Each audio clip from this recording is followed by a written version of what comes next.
कानपुर के महाराजपुर क्षेत्र में 11 वर्षीय छात्र दिव्यांश की संदिग्ध मौत ने पूरे इलाके को स्तब्ध कर दिया है। वैदिक शिक्षा दिलाने के उद्देश्य से परिवार ने 15 अप्रैल को दिव्यांश का दाखिला लखनऊ स्थित रामानुज भागवत वेद विद्यापीठ गुरुकुल में कराया था, लेकिन मां से एक सप्ताह के भीतर ही उसका शव घर पहुंचा दिया गया। परिजनों के अनुसार दिव्यांश से उनकी रोजाना फोन पर बात होती थी। वह सामान्य प्रतीत हो रहा था। अंतिम बार भी उससे बातचीत हुई थी। इसके बाद अचानक एक रिश्तेदार के जरिए सूचना मिली कि दिव्यांश सीढ़ियों से गिर गया है और गंभीर रूप से घायल हो गया। परिवार का आरोप है कि कुछ ही देर बाद गुरुकुल संचालक कन्हैयालाल मिश्रा दिव्यांश का शव कार से लेकर गांव पहुंचे और घर से कुछ दूरी पर शव छोड़कर फरार हो गए। जब परिजनों ने शव को देखा तो उनके पैरों तले जमीन खिसक गई। परिजनों का दावा है कि बच्चे के शरीर पर 40 से 45 चोटों के निशान थे। आरोप है कि उसके हाथ पैर बांधकर बेरहमी से पीटा गया और सिगरेट से दागा गया। इस घटना से पूरे गांव में आक्रोश फैला है। पिता नरेंद्र द्विवेदी की तहरीर पर पुलिस ने गुरुकुल संचालक और वाहन के खिलाफ हत्या और साक्ष्य मिटाने सहित गंभीर धाराओं में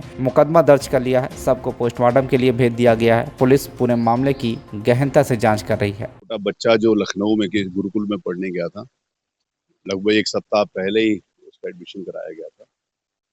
कल उसकी डेड बॉडी कुछ लोग उसके घर के बगल में बाहर छोड़कर चले गए, जो कि अमानवीय कृत्य है और जिसमें जितनी भी सख्त से सख्त सजा हो सकती है वो मिलनी चाहिए। हमारा पुलिस प्रशासन से मेरी बात हुई है, यहाँ पर इसके वरिष्ठ अधिकारी भी मौजूद हैं, लखनऊ भी संपर्क में है। लखनऊ के कमिश्नरेट के द्वारा दोनों लोगों की संयुक्त जांच टीम बैठे और उनके खिलाफ जितनी भी कानूनी सख्त से सख्त कार्रवाई हो सकती है वो करवाएंगे और वो हमारा फर्ज है और हम उसको पूरा उनकी यही मांग है। देखिए किस समय देखिए ऐसे ऐसे हुशू होते हैं ना कि जिस समय हमारे मीडिया वाले मित्र पूछते हैं कि उस समय कैसा लग रहा है, तो उनकी क्या मांग है। बेचारों की यही तो मांग होगी कि जिन्होंने पाप किया उनको सजा दे, यही उनकी मांग है। और जो उनकी मांग है उसको जेन्यून मांग है। किसी का भी छोटा बच्चा 10-11 वर्ष का चला जाए, उससे बड़ी तकलीफ उसके लिए जीवन पर्यंत, जब तक इनके माता पिता परिवार वालों की स्मृतियां रहेंगी तब तक वो पीड़ा रहेगी ना। ये पीड़ा कुछ दिनों की नहीं, पीड़ा रहेगी। अनफॉर्चुनेटली जो कुछ हुआ उसके सख्त से सख्त कार्रवाई मैम आज क्या घटना हुई है और कौन से गांव में? आज 22 तारीख को महाराजपुर क्षेत्र के गौरिया गांव में एक मृत अवस्था में एक 11 साल का लड़का लाया गया है। पुलिस को जैसी सूचना मिलती है, यहाँ पर पहुँचती है, जांच पड़ताल करती है, तो पता चलता है कि एक 11 साल का लड़का जिसका एडमिशन 16 अप्रैल को एक लखनऊ के वेद विद्यापीठ गुरुकुल में कराया था, जिसके एक संचालक हैं कन्हैया मिश्रा, और उन्हीं की देख रेख में वो गुरुकुल में पढ़ता था। और आज सुबह परिवार को कॉल आता है कि एक घटना हो गई है लड़के के साथ, वो सीधे से गिर गया है और भी चीज़ें बताई जाती हैं। और गाड़ी लेके कन्हैया मिश्रा ड्राइवर के साथ आता है और लड़के को यहाँ पे परिवार के साथ छोड़ के चला जाता है। परिवार इसको कई अस्पताल में ले जाते हैं जहाँ पे इसकी मृत घोषित कर दिया जाता है। अभी हम लोगों ने उस बच्चे को हॉस्पिटल भेजा है, उसके पोस्टमार्टम के लिए पैनल के द्वारा पोस्टमार्टम कराया जाएगा और FIR दर्ज कराया जाएगा। परिजन हत्या का आरोप लगा रहे हैं। परिजन हत्या का आरोप लगा रहे हैं, इसकी पूरी जांच पड़ताल होगी। हम लोगों ने एक टीम भी एक्टिवेट कर दी है जो लखनऊ में जाके पूरी जांच करेगी। परिजन बच्चे के साथ कुछ गलत आशंका जता रहे हैं। इन सब चीज़ों की जांच पड़ताल होगी और ये पोस्टमार्टम के बाद ही हम लोग बता सकते हैं कि किस तरीके की चोटें हैं। सर क्या नाम है? जितेंद्र कुमार द्विवेदी, कौन सा गाँव है? ग्राम गौरिया। आज क्या हुआ गाँव में?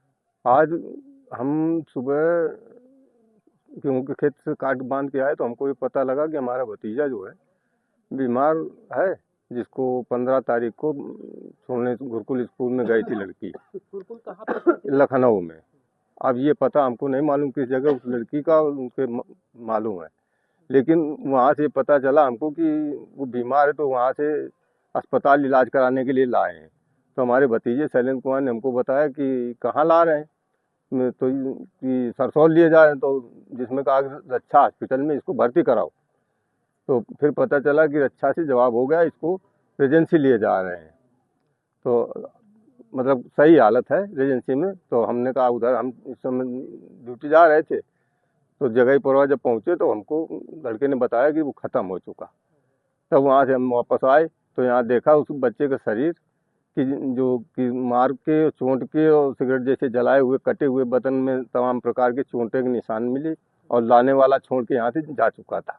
दुष्कर्म की आज हमको दुष्कर्म की भी आशंका है, क्योंकि उसके मल द्वार से मल निकला हुआ है और चोट बहुत गहरी गहरी नजर आ रहे हैं, जो सब लोग देख सकते हैं। यहाँ क्या भी छोड़ के चले गए? अभी यहाँ वो छोड़ के चले गए होंगे करीब 11:30 बजे। क्यों? नहीं, 10 बजे। 10 बजे। हाँ। फिर क्या कैसे जानकारी दी थी? फिर जब यहाँ आके देखा हमने तो सब 112 नंबर मिला है। फिर दीवान जी का नंबर था, उनसे नंबर से संपर्क किया, फिर अन्य लोगों से नंबर लेके इस प्रकार हमने प्रशासन को, पुलिस को सूचना दी। क्या लग रहा है? हमको ये लग रहा है सर, ये मारा गया है। हाँ? हत्या की गई बच्चे की। ये वहाँ पर गुरुकुल के नाम पर जो है रैकेट चल रहा है कुछ? ये जो कुछ चला, कौन चला रहे हैं? ये कन्हैया मिश्रा है। कन्हैया मिश्रा है। रिश्तेदार कन्हैया मिश्रा है, जो वही आके छोड़े थे आगे इसको। और इस लड़के के पूरे शरीर में चोटों के निशान है, जले के निशान है, कटे के निशान है और मल द्वार से इसके मल भी निकला है। इससे आशंका हो रही है कि इसका दुष्कर्म हुआ है। जिस दिन से गया है उस वही कपड़े में उसको मारा जा रहा है बराबर कंटिन्यू। प्रशासन से क्या मांग है? प्रशासन से हम न्याय की मांग करते हैं सर, कि हम नहीं चाहते कि अगर वो दोषी नहीं है, लेकिन जो दोषी है उसको सजा जरूर मिलनी चाहिए सर। हाँ? क्योंकि और भी बच्चे हैं, मतलब किसी खतरे में ये इसी गांव के बच्चे नहीं, सब अलग। लेकिन हम मेन चीज सर, हमको न्याय चाहिए और कुछ नहीं चाहिए। उनका हम भाई साहब का, हमारा एक इकलौता लड़का है, उनका तो दिया बंद हो गया सर। कानपुर से भरत पांडे की रिपोर्ट, TV1 इंडिया न्यूज।